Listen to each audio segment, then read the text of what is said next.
अध्याय 20 समेकित विश्लेषण। नमस्कार, आप देख रहे हैं हमारी विशेष अध्ययन श्रृंखला श्री नरेंद्र मोदी अवतार, देवदूत, इतिहास पुरुष अथवा समकालीन राजनीतिक नेता, एक विवेकपूर्ण एवं तुलनात्मक परीक्षण। हम इस अध्ययन यात्रा के अंतिम चरणों में पहुंच चुके हैं।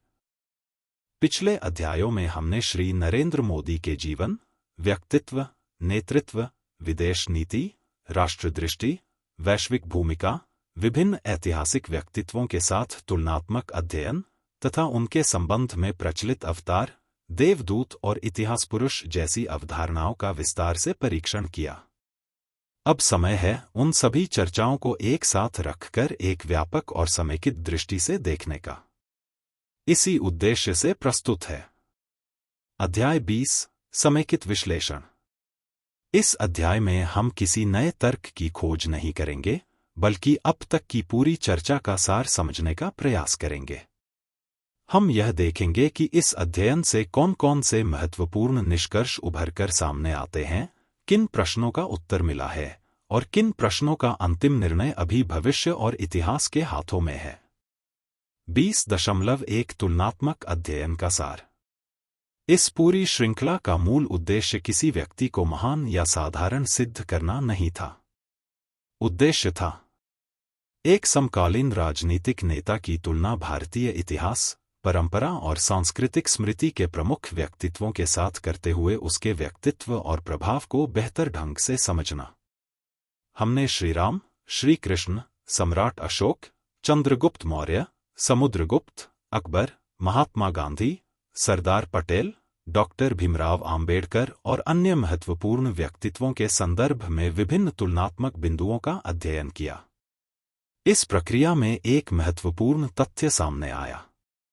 समानता का अर्थ समानता नहीं होता। किसी व्यक्ति में कुछ गुण दूसरे व्यक्ति से मिल सकते हैं, लेकिन इससे दोनों की ऐतिहासिक भूमिका या आध्यात्मिक स्थिति समान नहीं हो जाती। तुलनात्मक अध्ययन का उद्देश्य श्रेष्ठता सिद्ध करना नहीं, बल्कि विभिन्न व्यक्तित्वों के गुणों, सीमाओं, प्रभावों और भूमिकाओं को अधिक स्पष्ट रूप से समझना होता है।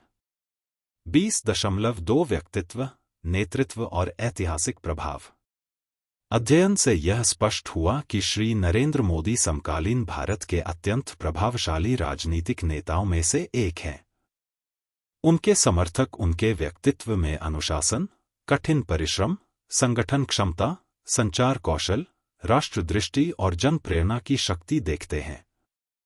विशेष रूप से उनके आत्मानुशासन, नियमित कार्यशैली, उपवास साधना और निरंतर सक्रियता का उल्लेख अनेक समर्थक उनके असाधारण गुणों के रूप में करते हैं। राजनीतिक दृष्टि से देखें तो उन्होंने भारतीय राजनीति, चुनावी रणनीतियों, जनसंपर्क और नेतृत्व की शैली पर उल्लेखनीय प्रभाव डाला है।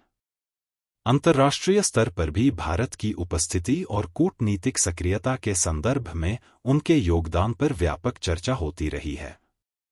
हालांकि किसी भी सार्वजनिक व्यक्तित्व की तरह उनके कार्यों और नीतियों के संबंध में मतभेद भी मौजूद हैं। यही लोकतांत्रिक समाज की स्वाभाविक विशेषता है। लेकिन इतना स्पष्ट है कि वे अपने समय के प्रभावशाली नेताओं में गिने जाते हैं। 20.3 आस्था, राजनीति और इतिहास का अंतर्संबंध। इस अध्ययन का एक महत्वपूर्ण पक्ष यह भी था कि इसमें आस्था, राजनीति और इतिहास तीनों के बीच संबंधों को समझने का प्रयास किया गया।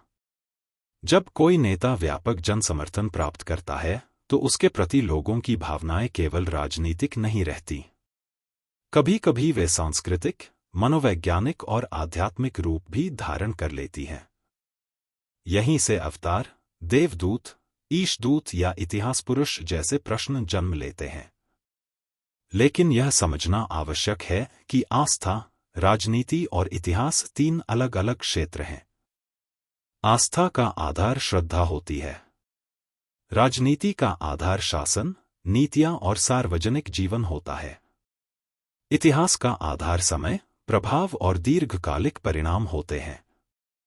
जब इन तीनों को एक दूसरे में मिला दिया जाता है, तब भ्रम उत्पन्न हो सकता है। इसलिए किसी भी व्यक्ति का संतुलित मूल्यांकन करते समय इन तीनों के बीच अंतर बनाए रखना आवश्यक है। 20.4 विभिन्न दृष्टिकोणों का संतुलित मूल्यांकन। पूरे अध्ययन के दौरान हमने विभिन्न दृष्टिकोणों को समझने का प्रयास किया।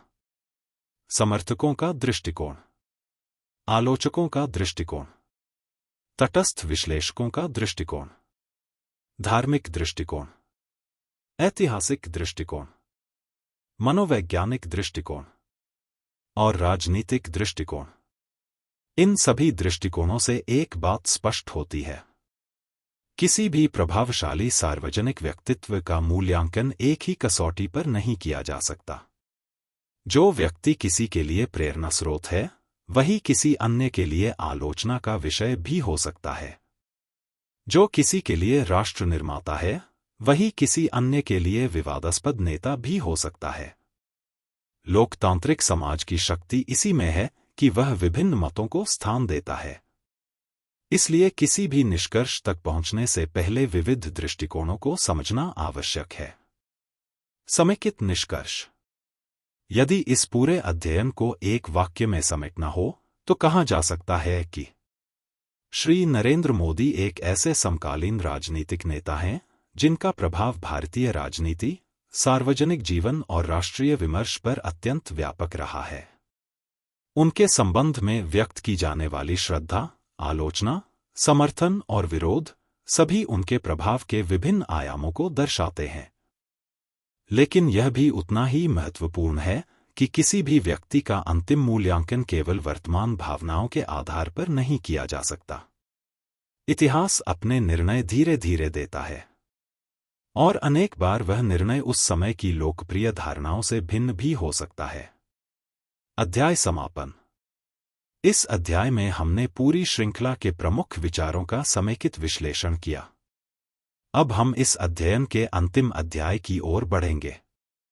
समग्र निष्कर्ष, अवतार, देवदूत, इतिहास पुरुष अथवा समकालीन राजनीतिक नेता। वहीं हम अब तक की पूरी चर्चा को अंतिम बार संक्षेप में देखेंगे और यह समझने का प्रयास करेंगे कि उपलब्ध तथ्यों, तर्कों, अवधारणाओं और दृष्टिकोणों के आधार पर कौन से निष्कर्ष सामने आते हैं। Madan Mohan global humanity mission. तब तक के लिए धन्यवाद। नमस्कार।